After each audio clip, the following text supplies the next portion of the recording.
What's going on, everyone? In today's episode, we are going to tackle 5-2 in the Valley of Defilement in our Demon Souls walkthrough.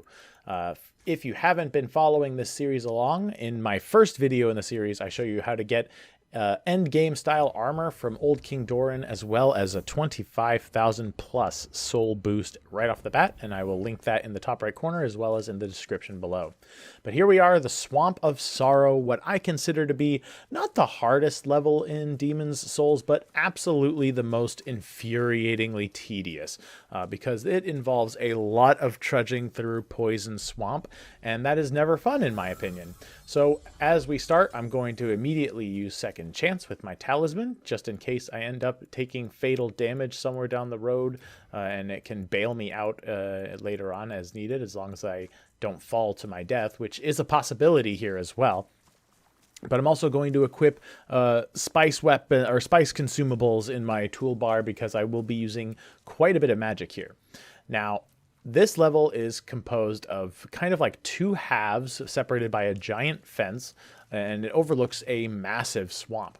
The swamp in general will poison you if you stay in it for too long, and you are poisoned faster depending on how much resistance to poison that you have. I've been dumping a ton of points to my resistances, and then you can get that by putting points in endurance. So I should be able to go quite a bit of time before I end up getting poisoned, but I do pick up quite a few Noble's Lotuses along the way, which will relieve me of poison. So it is kind of a pain, but it's something that is a great utilization of the items that we have. And honestly, another ring, aside from the Cling Ring, obviously, or maybe the Thief's Ring, which is what I believe I'm going with standard in this walkthrough area here. You can also equip the Regenerator's Ring, which will heal you over time. And it doesn't heal faster than the Poison Axe, but it does slow it down considerably. So it depends up to you what you want to do. So at the beginning, I walk down the rampways and the ramparts all the way down into the swamp, and then I just basically cross the whole swamp. You end up getting poisoned, but these nice little consumable, droppable items that you can pick up light the way for you to show you exactly where you need to go.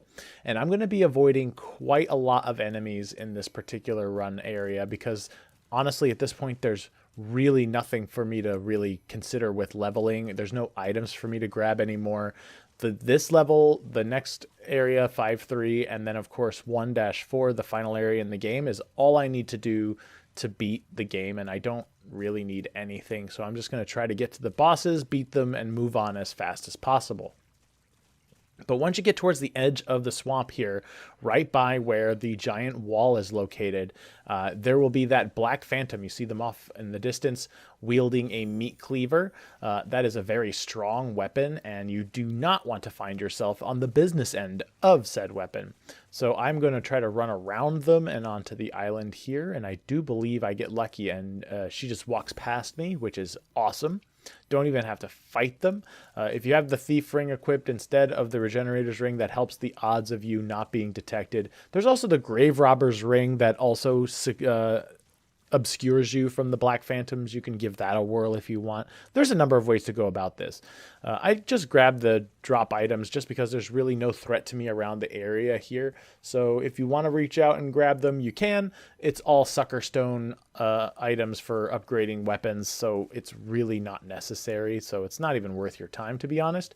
But if you walk around the long way here, you wind up right by the Fog Gate, and I'm just going to make it a book it. There's a couple of very large dredgelings there that will ruin your day if you hang around too long. So I just book it immediately and activate the Fog Gate.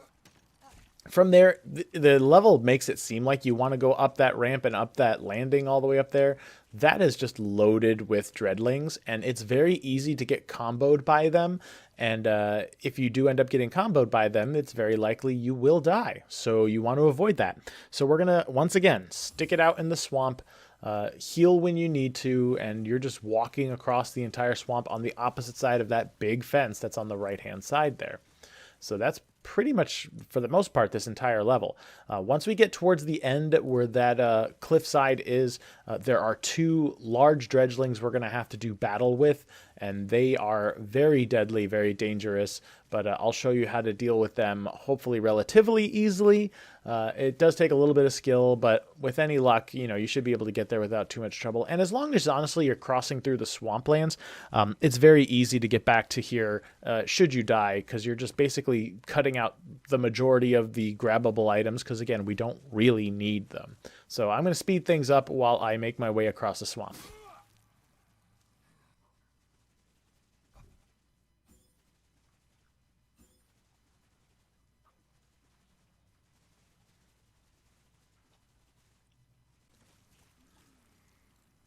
All right, so I have reached the opposite end here, and you can see the giant dredgeling is waiting for me there. There are two of them, as well as a shaman.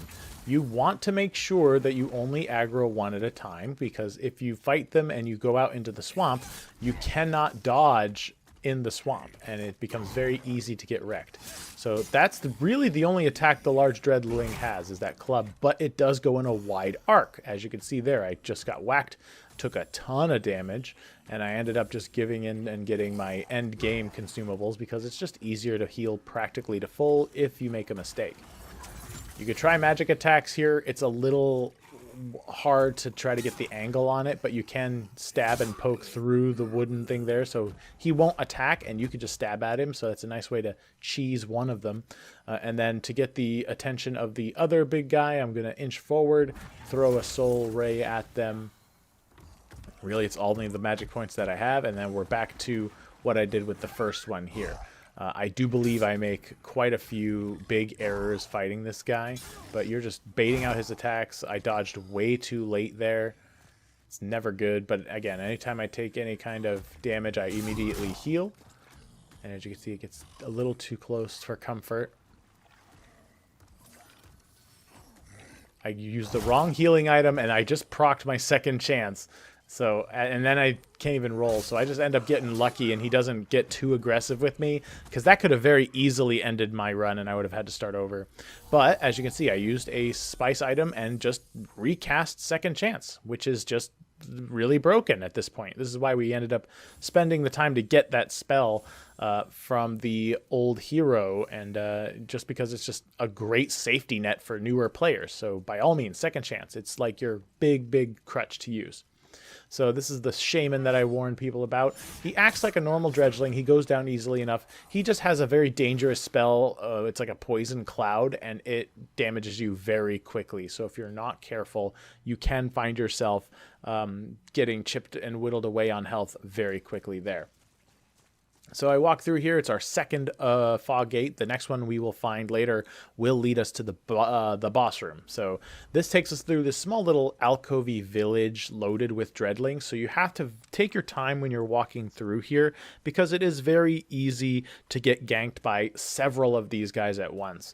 I try to keep it, again, low and around the swamp areas. Don't try to crawl too much through the village areas.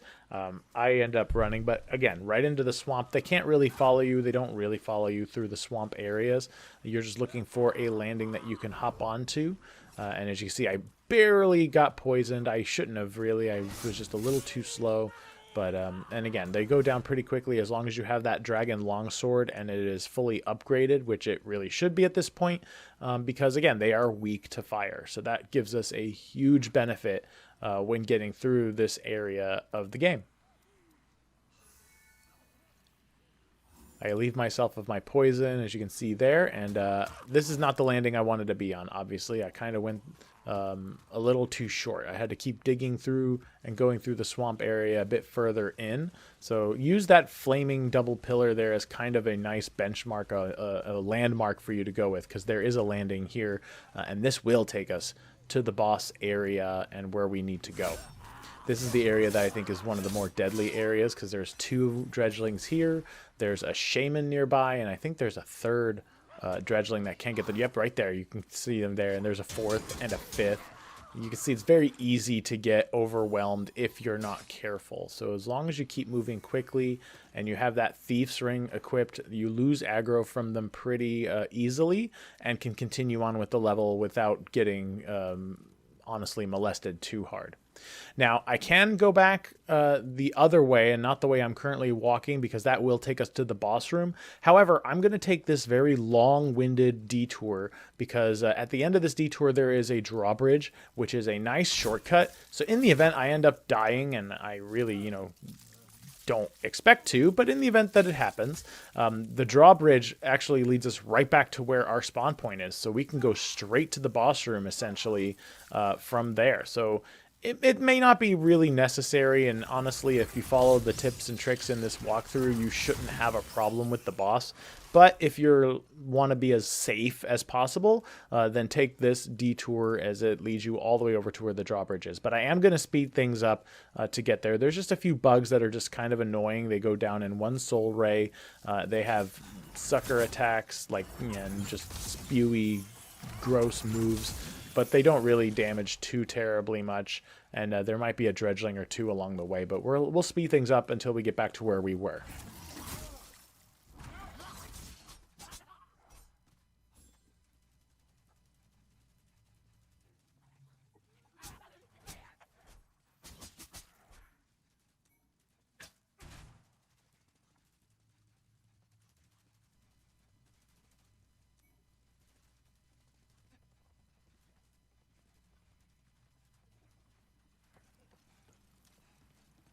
All right, so with that, we have returned back to the village hovel area that we were in. And basically, we want to just ascend just a tad bit higher. And again, there was those dredgelings just hiding and waiting for me. But again, with the upgraded dragon longsword, they go down in just a couple of swings. Thank goodness, because man, they are annoying. But we want to go along that plank that that one shaman just came from. And cross it, and that will bring us over to another larger structure, as you can see here, again loaded with dredgelings, because of course it is. And there's a couple of grabbable items. I believe they were just faint stones, so you can grab them if you really want to. A soul consumable item. I mean, that's nice, just to get that couple extra levels if you wanted that sort of thing. But that little hallway by the large structure brings us to the fog gate and will bring us to the boss of 5-2, which is the Dirty Colossus.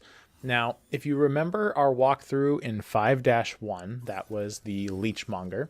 He had some pretty mean melee attacks, and he had an attack that attached leeches to you that drained your HP constantly.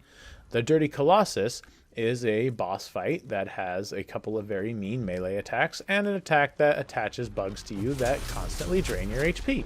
So it's essentially the exact same thing. You can see I cast Firestorm here because he's weak to fire, and it did just about half his health and damage in just one cast.